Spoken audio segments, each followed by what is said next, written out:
નમસ્કાર ખેડૂત મિત્રો. આપણે જીવાત નિયંત્રણ વ્યવસ્થામાં ફેરોમેન ટ્રેપના ઉપયોગ વિશે વાત કરીશું.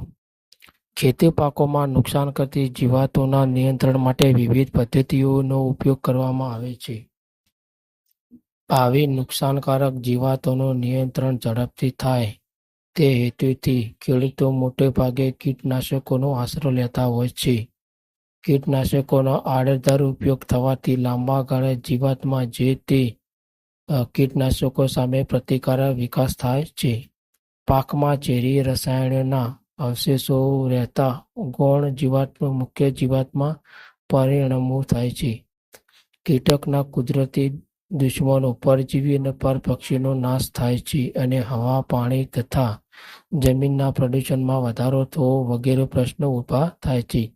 આ બધી પરિસ્થિતિના નિવારણ માટે સંકલિત જીવાત નિયંત્રણનો અભિગમ અસ્તિત્વમાં આવેલો છે.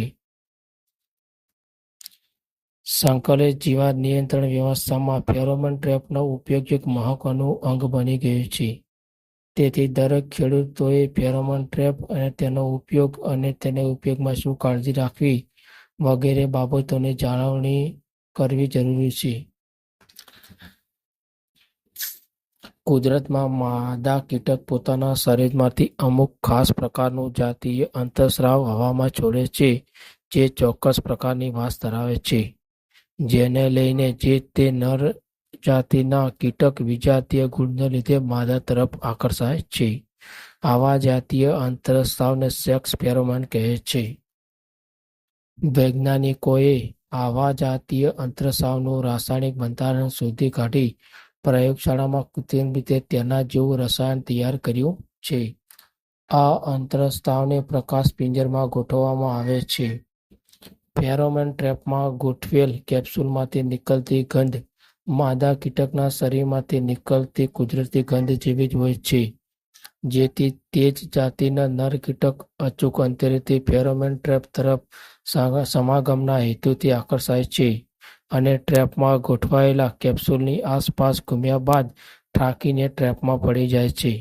હાલમાં વિવિધ પ્રકારના ફેરોમોન ટ્રેપ અલગ અલગ જાતીય જીવાતો માટે ઉપલબ્ધ થયેલ છે, જે બજારમાં કપાસની લીલી ઈયળ, કાબરી ઈયળ, ગુલાબી ઈયળ, પાન ખાનારી ઈયળ, ડાંગરના ગાભમારાની ઈયળ, કોબીજ અને ફ્લાવરના હીરાફૂદા અને રીંગણની ડૂંક અને ફળ કોળી ખાનારી ઈયળો માટે ફેરોમોન ટ્રેપ મળે છે.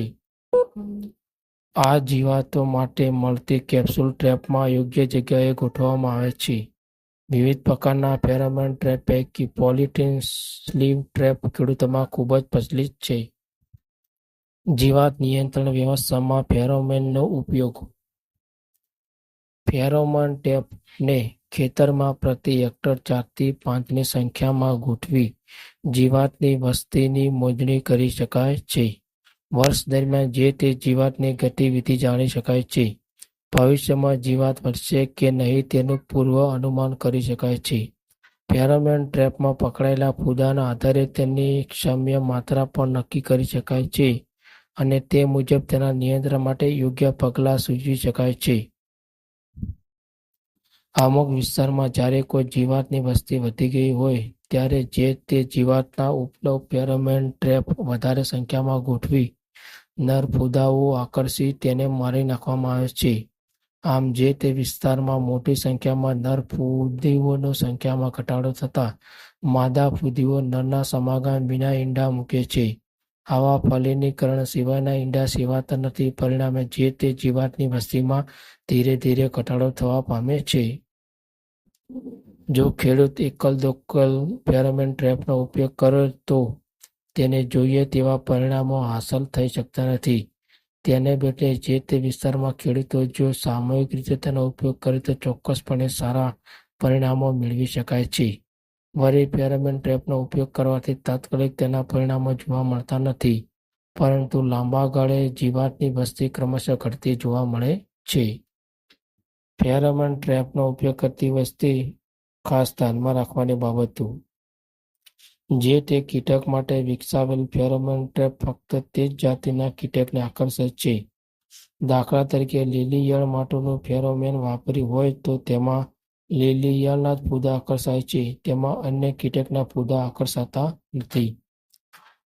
એક જ ટ્રેપમાં બે જુદી જુદી જીવાતોની ભૂર વાપરવી નહીં, તે માટે અલગ અલગ ટ્રેપનો ઉપયોગ કરવો.